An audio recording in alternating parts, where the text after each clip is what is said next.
Hello everyone, in this video we will dive into a powerful approach that hopefully will revolutionize your chess game.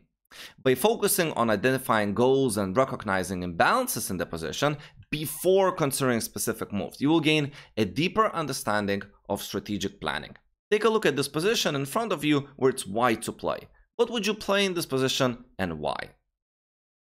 A lot of the players, they start thinking about the moves right away. They will be thinking that perhaps the dark square bishop is not developed, so they could play bishop e3, f4, g5, maybe developing the rook to e1, or perhaps even moving the knight to d5.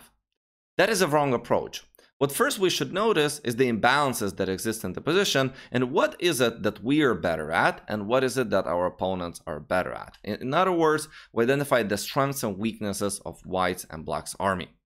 In this position, one of the biggest problems that black has is the bishop on e7.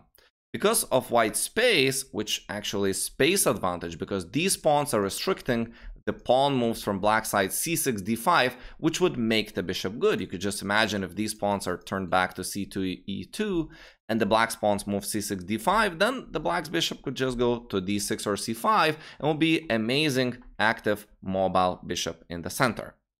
So, as long as this bishop is not getting into the game, for example, to a square like f6, white definitely has a static advantage. Another thing that we could utilize by having this space is the rooks. We could actually lift the rooks for a potential kingside attack. Most often, if there is an open file, for example, if this pawn was here, then the rooks belong on open file, and it's harder to lift the rooks for the kingside attack because the opponent will just win that open file and hopefully he will invade, or so he hopes. However, in this position, white definitely has kingside attack potential. It seems like this pawn on e4 is providing us more room to move to the kingside, and I easily imagine later playing f3, g4, g5s, or just lifting the rooks to the kingside.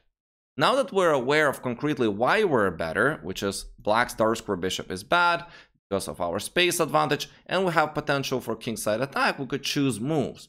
Then knight d5 cannot come to one's mind. It's simply impossible, because after knight d5, they would take back, doesn't matter how, and this solves the main problem that they have in the position.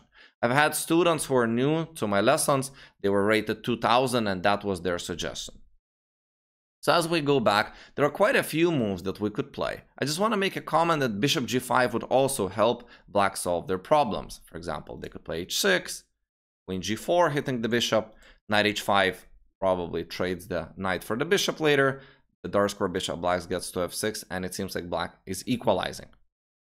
So we could play f3, bishop e3, that's completely fine. I want to show you b3, bishop b2, and the remaining of the game, because white is going to build up amazing kingside attack. In the game, black just played rook fe8, bishop to b2. Notice that even though white is going to be building up the kingside attack, at first they're developing the pieces and they're fighting for the center. Have rook a d1, and rook e1, f3, making sure that e4 is not something that we will need to babysit. It's going to be protected by the pawn. It also prepares later g4, g5. Rook a d8 by black, king h1. I think this move probably is played for two reasons. Number one, we may want the g1 square for the rook. And number two, maybe we want, in some cases, avoid the pin. Remember that since white is building up the kingside attack, white prefers to keep the queens on the board. So he doesn't want to let black at any moment play queen b6 and trade off the queens at the right moment for black. Queen d7 was played, and white is just moving to the king side and build amazing kingside attack against a strong master who was playing with the black pieces. Rook d2, rook g2, g5 is coming, and the position is practically lost. If you find this useful, please consider hiring me as your personal online chess coach. Thank you for watching, and I will see you in the next lesson. Bye-bye.